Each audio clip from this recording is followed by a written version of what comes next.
My name is Jennifer, and I've spent most of my life alone. My parents died in a car accident when I was just 5, leaving me to be raised by my grandmother. She was my everything, my anchor, my guide, my only family. When she passed away shortly before my wedding, I thought I'd found a new family in Mark, my then fiancé. We'd been married for 2 years, living in a beautiful 2-story townhouse I'd rented before our wedding. It was in a perfect location, and when we got married, it made sense to stay there. Mark moved his things in, and I genuinely believed we had the perfect setup. I worked from home as an assistant editor-in-chief at a major publishing house, which meant I could manage both my career and our home life effectively. You know what's great about this house? Mark would often say, sprawled on our couch after dinner. It's big enough for family visits. My folks would love it here. I'd smile nervously whenever he brought this up. Yeah, maybe, I'd reply, trying to hide my discomfort. The thought of house guests made me uneasy, but I never really expressed this to Mark. Everything changed the day his sister Sarah showed up unannounced with her 2 elementary school-aged kids, Tommy and Lisa. I still remember opening the door and seeing them standing there, luggage in hand. "Surprise!" Sarah exclaimed, pushing past me into the house. "The kids need some quality time with their uncle. You know, male influence and all that." I stood there, frozen, as her children, Tommy and Lisa, ran straight to our pristine living room with muddy shoes. Mark appeared behind me, beaming with joy. "Jen, isn't this great? The kids can stay in the guest room, and Sarah can take the office." "The office?" I stammered. "But that's where I work." "You can work anywhere, honey," he said, already carrying their bags upstairs. "It's just for the school holidays." That first night, as I lay awake listening to the chaos downstairs, Sarah's kids fighting over the TV remote, Sarah complaining about the dinner I'd made, I had no idea this was just the beginning. I couldn't have known that this moment would set in motion a series of events that would completely unravel my marriage. The next few weeks were absolute hell. Sarah's kids were completely out of control. I'd never seen children behave this way before, and I'd edited plenty of young adult books about troubled teens. "Hey, stupid lady," Tommy would yell at me across the breakfast table, his hands covered in what I hoped was just mud. "I want pancakes." "Tommy," I'd try to reason with him, "first, please wash your hands, and second, my name is Jennifer or Aunt Jen." "Whatever, dummy," Lisa would chime in, deliberately spilling her orange juice on the floor. "Mom says we don't have to listen to you, because you're not really family." I'd look at Sarah, expecting her to correct them, but she'd just sit there scrolling through her phone, occasionally glancing up to say things like, "Kids will be kids," or "They're just expressing themselves." One particularly trying morning, I was trying to meet a crucial deadline for work when Sarah barged into my makeshift workspace in the living room. "The kids need lunch," she announced, as if I was her personal chef. "Something organic and sugar-free. Maybe some hand-pressed juice and gluten-free sandwiches?" "Sarah, I have a really important deadline," I started. "Oh please," she interrupted, rolling her eyes. "You just sit at home all day typing. That's not real work." Unlike being a mother. The days blurred together in an endless cycle of cooking, cleaning, and trying to salvage my work responsibilities. The kids would trash their rooms daily, wipe their dirty hands on the walls, and throw food during meals. The worst part? Mark seemed completely blind to it all. Finally, after what felt like an eternity, the school holidays ended. The morning Sarah and the kids left, I took Mark aside for a serious conversation. "Mark, we need to talk about what just happened," I said, still exhausted from the ordeal. "What do you mean?" "It was great having them here," he replied, genuinely puzzled. "No, it wasn't. Your sister's kids were completely disrespectful, she didn't lift a finger to help, and I couldn't get any work done. Please, don't invite anyone else without discussing it with me first." Mark looked taken aback, but nodded. "Okay, honey, I promise I'll talk to you first next time." I spent the next few weeks trying to restore both our home and my mental health. The walls needed repainting, the furniture required deep cleaning, and my work deadlines had piled up dangerously high. During this time, I also remembered something important about our lease agreement. "Mark," I said one evening, "I should mention that our landlord is really strict about guests. The agreement has specific clauses about it." He waved his hand dismissively. "Don't worry about that. Actually, why don't we just put the lease in my name? That way, you won't have to stress about it anymore." We transferred the lease to his name the next day, though I continued to pay the rent from my account as usual. 6 months passed, and life had finally returned to normal. Or so I thought. I was catching up on work one Tuesday morning when I heard Mark's excited voice from the kitchen. "Of course you can stay with us, Mom. We have plenty of room. You and Dad can take the master bedroom. We'll move downstairs to the guest room." My stomach dropped. I rushed to the kitchen just in time to hear his mother saying something about sewage repairs and water being cut off at their house. "Mark," I whispered urgently, tugging at his sleeve. "Can we talk about this first?" He covered the phone with his hand. "Mom and Dad need a place to stay while their plumbing gets fixed." "What's there to talk about?" That evening, we had our first real fight in months. "You promised me, Mark. You promised we'd discuss these things together." "What do you want me to do, Jen?" he snapped. "They're my parents. I can't leave them without running water. Stop being so selfish." The next morning, my in-laws arrived with enough luggage to survive an apocalypse. Within hours, my mother-in-law, Linda, had rearranged my kitchen cabinets, criticized my choice of cleaning products, and commented on the layer of dust on the windowsills. "Jennifer, dear," she called from the living room, where she was directing her husband Bob about furniture placement. "When you're done with whatever it is you do on that computer, we'll need dinner. Something substantial, not those silly salads you make." I gritted my teeth. "Linda, I'm actually working right now. I have a deadline." "Working?" she laughed, looking at Bob. "Sitting at home all day isn't work. Now, about dinner." Days blurred together. I'd try to write emails while Linda stood over my shoulder, commenting on my posture. I'd be editing manuscripts while she demanded I do the laundry properly. Apparently, I'd been folding sheets wrong my entire adult life. "Mark," I pleaded one evening, "I need help. I can't keep up with everything." "You're right," he said, and for a moment, I felt relief. "I should take some time off work." I smiled, grateful, until he added, "Dad and I are thinking about a fishing trip. Get some real father-son bonding time." "A fishing trip?" I couldn't believe my ears. "That's not what I meant." But he was already packing his gear, excited as a kid at Christmas. The next morning, he and Bob left for their bonding experience, leaving me alone with Linda. "Well," she said, hands on her hips as the door closed behind them. "Since you're not busy with that little computer job of yours, we can finally get this house properly organized." I looked at my laptop, where 3 urgent emails from my boss sat unanswered, then at Linda's determined face. In that moment, I realized something had fundamentally shifted in my marriage, and not for the better. Just when I thought things couldn't get worse, only a day after Mark and his father left for their fishing trip, the doorbell rang. I opened it to find Sarah standing there with Tommy and Lisa, surrounded by even more luggage than last time. "Surprise!" She pushed past me, kids in tow. The children have been crying for their grandparents. We couldn't stay away. I stood in the doorway, my mind refusing to process what was happening.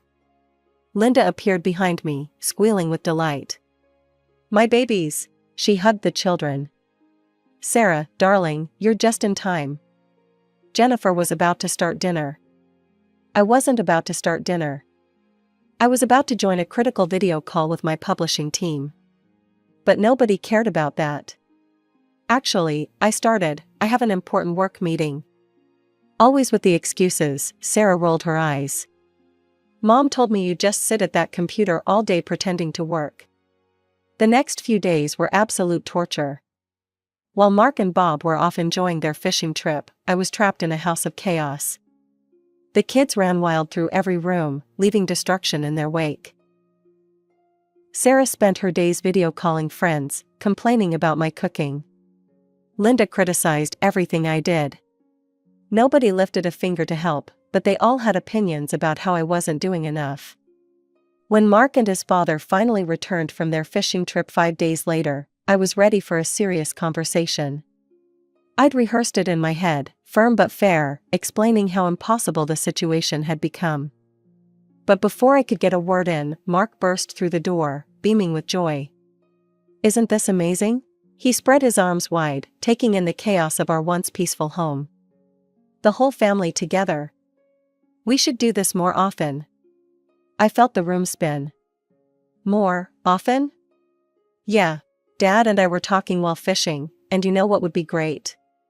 If we all lived together for a while. Like a real family." The children ran past us, tracking mud across the floor I'd just cleaned. Sarah yelled from upstairs about needing fresh towels. Linda appeared to remind me it was almost dinner time. "Mark," I managed to choke out, "can we talk privately?" "Later, honey," he waved me off. Dad's showing everyone the pictures from our trip. That night, I lay awake in our cramped guest room, listening to the chaos above. Our bedroom, now occupied by his parents, creaked with every movement. Sarah's kids were still running around despite the late hour. Someone was using the microwave. Again. My phone buzzed with another email from my boss, "Second missed deadline this week. We need to talk." My life had become a nightmare. I was surrounded by strangers who treated me like their personal maid, children who destroyed everything they touched, and a husband who couldn't, or wouldn't, see what was happening. The next morning, I woke up early, determined to get some work done before everyone else got up. I'd started barricading myself in the home office, my last sanctuary in this chaos. But when I opened the door, my heart sank. Sarah was sitting at my desk, my laptop open in front of her, while Tommy and Lisa sprawled on the floor surrounded by construction paper, glue, and what looked like half the garden's worth of dirt. "Oh good, you're up." Sarah didn't even look at me. "The kids have a school project due tomorrow. We're using your laptop for research." "That's my work laptop," I said, trying to keep my voice steady. "I have deadlines." "Don't be so selfish," Sarah cut me off. "This is for their education. You can do your little typing job later." I found Mark in the kitchen, grabbing his briefcase for work. "Mark, they've taken over my office. They're using my laptop. I can't work." "Not now, Jen," he rushed past me, checking his watch. "I'm late for a meeting. Just share the laptop, okay? It's for the kids' school." Feeling dizzy, I headed to the bathroom. Maybe a shower would help me think clearly. But when I opened the bathroom door, I nearly vomited. The toilet was overflowing with mud and dirt. Footprints tracked through the mess across the tile floor. Handprints decorated the walls. "Oh yeah," Lisa's voice piped up behind me. "We needed somewhere to mix the dirt for our project. Tommy said the toilet would be good, 'cause it has water already." I stood there, staring at the destruction. Somewhere in the house, I could hear Linda complaining about lunch plans. Sarah was yelling at the kids to get more supplies for their project. The toilet gurgled ominously. Something inside me snapped. Without saying a word, I cleaned up the bathroom. Every swipe of the mop, every scrub of the walls felt like another nail in the coffin of my marriage. When I finished, I went to our bedroom, the guest room now, and looked around at what my life had become. The next morning, I waited until Mark left for work. I listened to his car pull out of the driveway, counted to 60, then moved with quiet efficiency. I packed a small bag, some clothes, toiletries, my phone charger. The only thing I really needed was my laptop, which I managed to recover from the office while Sarah was in the kitchen complaining about the breakfast I hadn't made. Nobody noticed when I slipped out the front door. Nobody called out to ask where I was going. The hotel I checked into wasn't fancy, but it had 3 things my house no longer offered: silence, privacy, and peace. For the first time in weeks, I could hear myself think. I took the longest shower of my life, ordered room service, and actually managed to get some work done. I kept expecting my phone to explode with messages. Surely Mark would notice I was gone. Surely he'd be worried.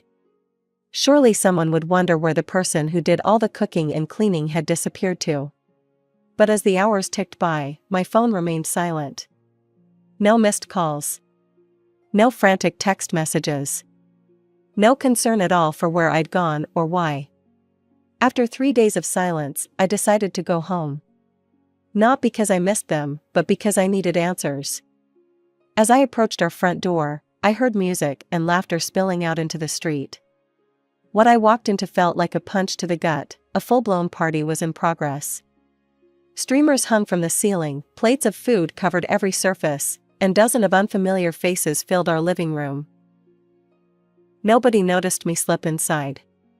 Through the crowd, I spotted Mark dancing with Sarah in the middle of the room, both of them laughing. More relatives I'd never met were sprawled across our furniture, drinking and chatting as if they owned the place.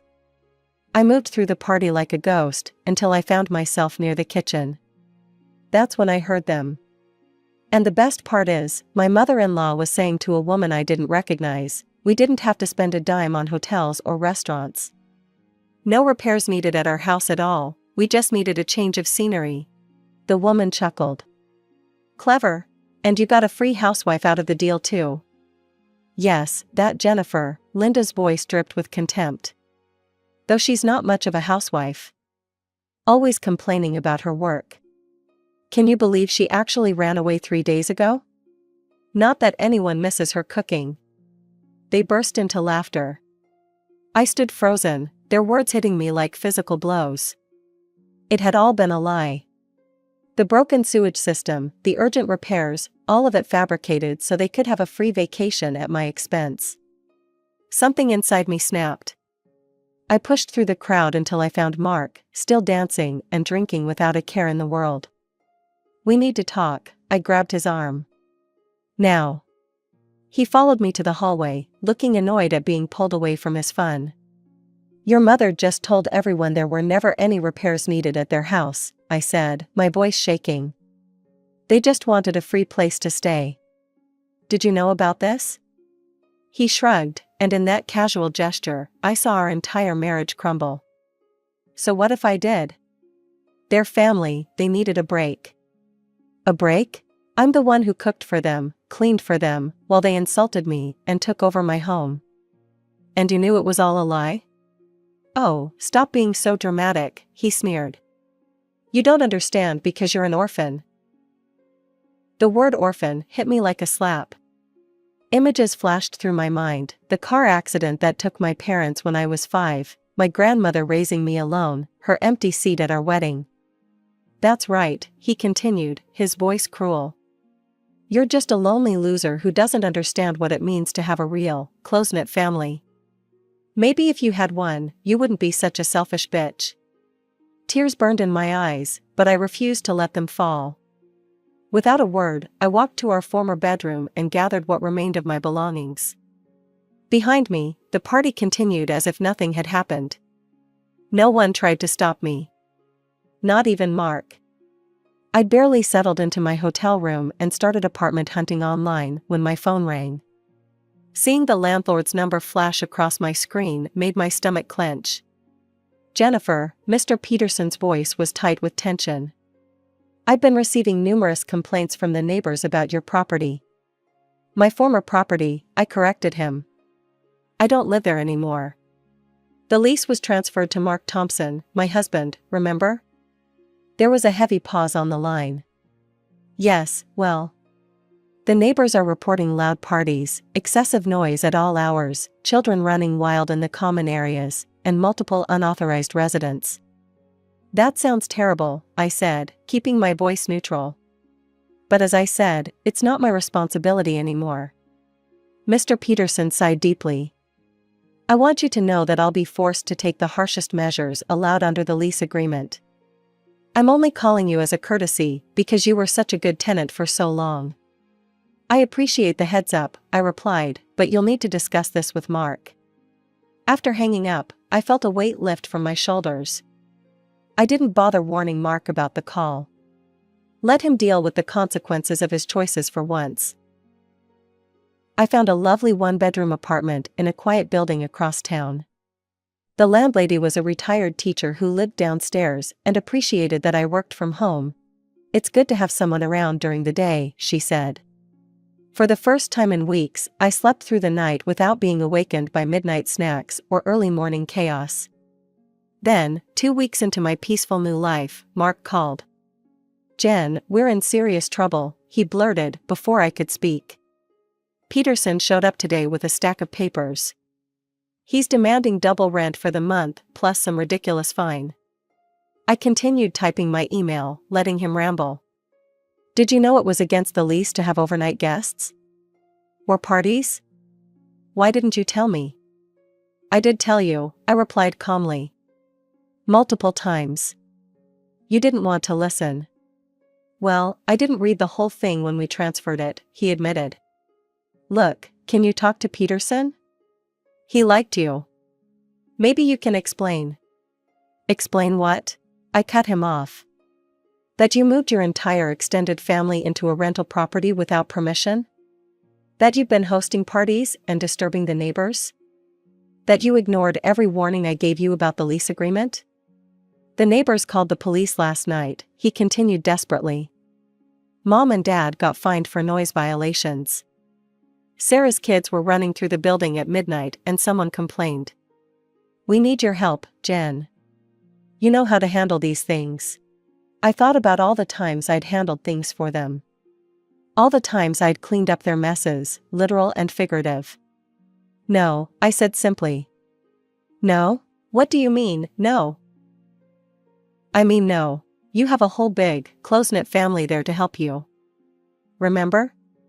The real family you said I wouldn't understand because I'm just a lonely orphan? Goodbye, Mark." I hung up mid-plea, turned my phone off, and went back to work. For the first time in months, I smiled. Sometimes karma doesn't need any help at all.